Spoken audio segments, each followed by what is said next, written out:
Number 9 secret safe. दोस्तों Arizona के इलाके फिनिक्स में एक कपल जिनका नाम एडी और एंजल था, वो अपने घर को रिस्टोर कर रहे थे। इन्हें वहां एक पुराना फर्स्ट एड बॉक्स मिला जिसके पीछे एक कोड लिखा हुआ था। इन्होंने इस पर ज्यादा तवज्जो नहीं दी, लेकिन जब वो दीवार रिपेयर करने लगे तो इसे तोड़ते वक्त इसके पीछे एक सीक्रेट सेफ थी जिसमें कोड लॉक लगा हुआ था। इन्होंने बॉक्स के पीछे लिखा हुआ कोड एंटर किया तो वो सेफ खुल गई। इस सेफ में $50,000 कैश था और इसके अलावा 1960 की एक वाइन बॉटल भी थी। ये सेफ 1960 में यहाँ इस घर के मालिक ने बनवाई थी और ये नोट भी उसी दौर के थे। इतने सालों तक ये सेफ छुपी रही और आखिर इस लकी कपल ने इसे क्रैक कर लिया। Number 8 queens. दोस्तों एक दफा बेली कैसल नॉर्दर्न आइलैंड में एक फार्मर की वेडिंग रिंग गुम हो गई। ये फार्मर वो रिंग ढूंढने के लिए एक दोस्त के साथ मेटल डिटेक्टर लेकर फसलों में चला गया। अनफॉर्चुनेटली इन दोनों को वो रिंग नहीं मिली, लेकिन पॉल और माइकल गैलन को मिट्टी में रिंग ढूंढते हुए 84 पुराने सिक्के मिले। ये ओल्ड क्वींस 16वीं सदी के थे। इनमें से एक सिक्का हेनरी द 8 एरा का गोल्ड क्वीन था जो कि बहुत ही वैल्यूएबल था। ये क्वीन कलेक्शन एक रियल ट्रेजर था और इन सिक्कों की एस्टिमेटेड वैल्यू 1 लाख पाउंड से भी ज्यादा है। ये नॉर्दर्न आइलैंड की हिस्ट्री का सबसे वैल्यूएबल क्वीन ट्रेजर था। पॉल और माइकल ने इन सिक्कों को बेचने के बाद पैसे आपस में बांट लिए। ये सच में बहुत लकी थे। Number 7 painting. दोस्तों ये जो पेंटिंग आप देख रहे हैं ये एक बूढ़ी औरत के किचन में लगी हुई थी। एक दिन इसके पोते ने इस पेंटिंग के बारे में अपनी दादी से पूछा। बूढ़ी औरत ने बताया कि इसने ये पेंटिंग एक पॉन शॉप से खरीदी थी। इसका पोता पेंटिंग को चेक करवाने एक एक्सपर्ट के पास ले गया। वहाँ उसे पता चला कि ये चीमा बॉय नामी फेमस पेंटर की पेंटिंग थी और इसे सन 1280 में बनाया गया था। सिर्फ इतना ही नहीं, ये पेंटिंग गुम हो गई थी और सदियों से आर्टिस्ट इसे तलाश कर रहे थे, लेकिन कोई सोच भी नहीं सकता था कि ये वैल्यूएबल ट्रेजर एक ग्रैंडमा के किचन की दीवार पर लगा होगा। चीमा बॉय की दुनिया में सिर्फ 10 ही पेंटिंग्स मौजूद हैं और इस पेंटिंग को $30 मिलियन में बेचा गया। रियली ऐसी दादी सिर्फ लकी लोगों को ही मिलती है। Number 6 ship. दोस्तों 1985 में एक ट्रेजर हंटर जिनका नाम मिल फिशर था, वो एक दिन डाइविंग करने के लिए समुद्र में गए। इनका खजाना ढूंढने का कोई इरादा नहीं था, लेकिन इन्होंने डाइविंग के दौरान पानी में एक शिप रैक देखा। ये असल में एक स्पेनिश शिप गैलियन अटोका था जो कि सन 1620 में स्पेन से कोलंबिया खजाना लेकर जा रहा था, पर ये रास्ते में डूब गया था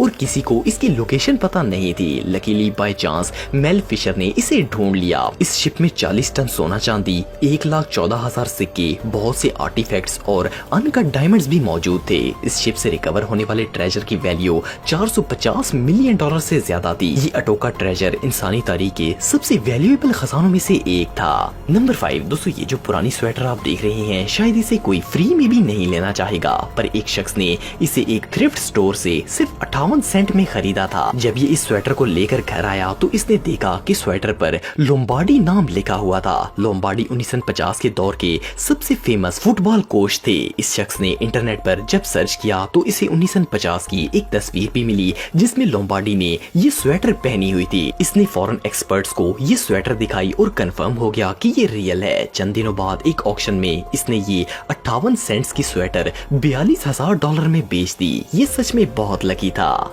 नंबर 4 श्रोडा ट्रेजर। दोस्तों 1985 में पोलैंड के अंदर कंस्ट्रक्शन वर्कर्स रेनोवेशन का काम कर रहे थे कि इन्हें वहां एक तिजोरी मिली। इस तिजोरी में गोल्ड, सिल्वर कॉइन्स, ज्वेलरी और अनगिनत वैल्यूएबल स्टोन्स मिले। इसमें टोटल 3000 आइटम्स थे। जब इस ट्रेजर की तहकीक की गई तो पता चला कि ये खजाना 14वीं सदी का है और ये किंग चार्ल्स द 4th का था। किंग ने ये ट्रेजर एक खजांची जिसका नाम मूशो था इसे छुपाने के लिए दिया था, लेकिन इसकी मौत हो गई थी और सिर्फ वही इसकी लोकेशन जानता था, इसीलिए इसे सदियों कोई तलाश नहीं कर पाया। लेकिन लकीली इन वर्कर्स ने इसे निकाल लिया। इस खजाने की एस्टिमेटेड वैल्यू $100 मिलियन से भी ज्यादा है।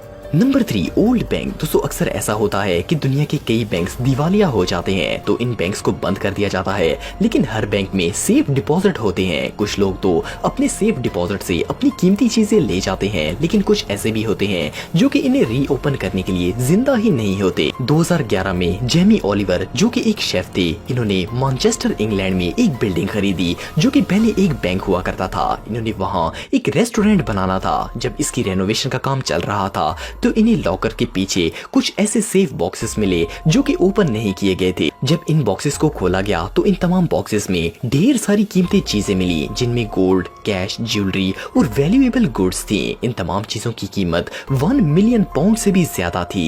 Number 2 novel. दोस्तों मार्क ट्वेन एक अमेरिकन राइटर थे और ये इतने फेमस थे कि इन्हें द ग्रेट अमेरिकन नॉवेलिस्ट कहा जाता है। 19वीं सदी में इन्होंने 600 पेजों पर मुश्तमिल एक नॉवल लिखा था और इसे एक लाइब्रेरियन को भेजा ताकि वो इसे संभाल कर रखे और बाद में इस नॉवल को पब्लिश किया जा सके। अनफॉर्चुनेटली मार्क की डेथ हो गई थी और वो नॉवल लाइब्रेरी में ही पड़ा रहा। 1991 में उसी लाइब्रेरी में एक काम करने वाले शख्स ने सफाई के दौरान इसकी खोज की। जब इसकी तहकीक की गई तो सब हैरान रह गए। इस लाइब्रेरियन को 1.5 मिलियन डॉलर की ऑफर दी गई, लेकिन इसने ये किसी शख्स को बेचने से इनकार कर दिया, बल्कि इसने ये नॉवल बुफेलो लाइब्रेरी को काफी सस्ते में बेच दिया ताकि इसे हर कोई पढ़ सके। फिर भी एक नॉवल के एतबार से इसकी वैल्यू बहुत ही ज्यादा थी। Number 1 antique bed. दोस्तों 2015 में चेस्टर इंग्लैंड में मौजूद रेड लैंड हाउस को बिल्डर्स रिपेयर कर रहे थे तो इन्होंने वहां एक पुराना लकड़ी का बेड देखा। पहले तो ये इसे फेंकने वाले थे, लेकिन फिर इन्होंने इसे एक चीप ऑक्शन में भेज दिया। इस ऑक्शन में एक कलेक्टर